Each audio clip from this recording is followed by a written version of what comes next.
Deuteronomy chapter number 5.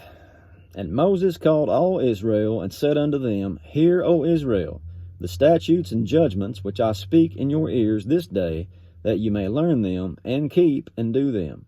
The Lord our God made a covenant with us in Horeb.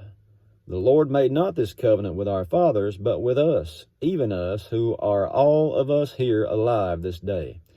The Lord talked with you face to face in the mount out of the midst of the fire. I stood between the Lord and you at that time to show you the word of the Lord. For you were afraid by reason of the fire, and went not up into the mount, saying, I am the Lord thy God, which brought thee out of the land of Egypt, from the house of bondage. You shall have no other gods before me. He's repeating the Ten Commandments here.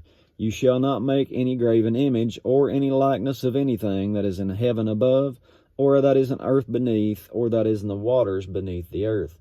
You shall not bow down yourself unto them, nor serve them, for I, the Lord your God, am a jealous God, visiting the iniquity of the fathers upon the children unto the third and fourth generation of them that hate me, and showing mercy unto thousands of them that love me and keep my commandments. Contrast there, isn't it? Thou shalt not take the name of the Lord thy God in vain, for the Lord will not hold him guiltless that takes his name in vain. Keep the Sabbath day to sanctify it, as the Lord thy God has commanded you. 6 days you shall labor and do all your work, but the seventh day is the Sabbath of the Lord your God. In it you shall not do any work, you, nor your son, nor your daughter, nor your manservant, nor your maidservant, nor your ox, nor your ass, nor any of your cattle, nor your stranger that's in your gates, that your manservant and your maidservant may rest as well as you. And remember that you were a servant in the land of Egypt, and that the Lord your God brought you out thence through a mighty hand and by a stretched out arm. Therefore the Lord your God commands you to keep the Sabbath day. Honor your father and your mother, as the Lord your God has commanded you, that your days may be prolonged, and that it may go well with you in the land which the Lord your God gives you. Honor your father and mother, that your days may be prolonged. I think Paul references back to this, saying that's the first commandment with promise. You honor your father and mother, you get prolonged days. It says, You shall not kill, neither shall you commit adultery, neither shall you steal, neither shall you bear false witness against your neighbor, neither shall you desire your neighbor's wife, neither shall you covet your neighbor's house, his field, or his manservant, or his maidservant, his ox or his ass, or anything that is your neighbor's. These words the Lord spake unto all your assembly in the mount out of the midst of the fire, of the cloud, and of the thick darkness with a great voice. And he added no more. And he wrote them in 2 tables of stone, and delivered them unto me.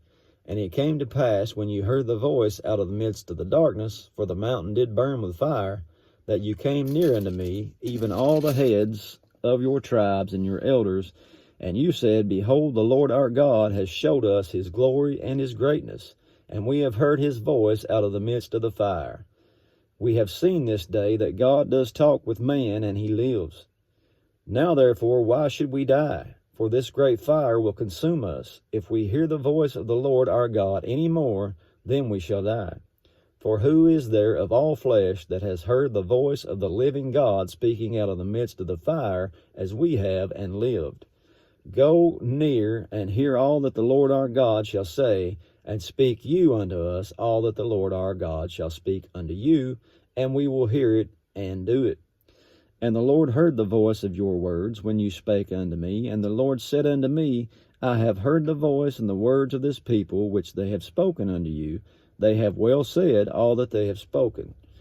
Oh, that there was such a heart in them, that they would fear me, and keep all my commandments always, that it might be well with them, and with their children forever.